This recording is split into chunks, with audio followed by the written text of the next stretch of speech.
Basically آج سے تقریباً 100 سال پہلے 1915 کے اندر 1915 میں البرٹ آئنسٹائن جو انسانی ہسٹری میں چند بڑے آپ سمجھ لیں فزکس کی فیلڈ کے لوگ ہوئے ہیں ان میں سے ایک ہیں. 1879 میں یہ پیدا ہوئے اور 1921 میں انہیں نوبیل پرائز بھی دیا گیا فزکس کی فیلڈ میں اور 1955 میں ان کی ڈیتھ ہوئی. اور ان کا وہ جملہ بڑا مشہور ہے, science without religion is lame. Religion آپ کو وہ علم دیتا ہے جو نالج آف ان سین ہے, اور وہ ظاہر ہے کہ ریویلڈ نالج کریٹر کی طرف سے آتا ہے. دوسرا ایکوائرڈ نالج ہے جو سائنس کا علم ہے. تو ریویلڈ نالج وحی کا علم ہو یا ایکوائرڈ نالج سائنس کا علم, the knowledge obtained through observations and experiments, یہ دونوں لازم و ملزوم ہیں. تو religion without science, science without religion is lame, and religion without science is blind. Religion science کے بغیر اندھی ہے.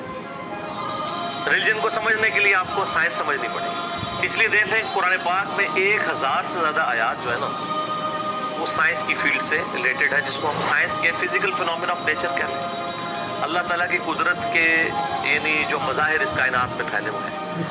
God is the only explanation of all the physical phenomena in this universe. خدا ہی وضاحت ہے اس کائنات میں ہونے والے ہر فزیکل ایونٹ کی. اس کائنات میں جو کچھ ہو رہا ہے اس کی ایک ہی وضاحت ہے کہ یہ کسی کی مرضی سے ہو رہا ہے. سائنس صرف فزیکل لاز کے ساتھ ڈیل کرتی ہے جو قانون قدرت ہیں اللہ کے بنائے ہوئے.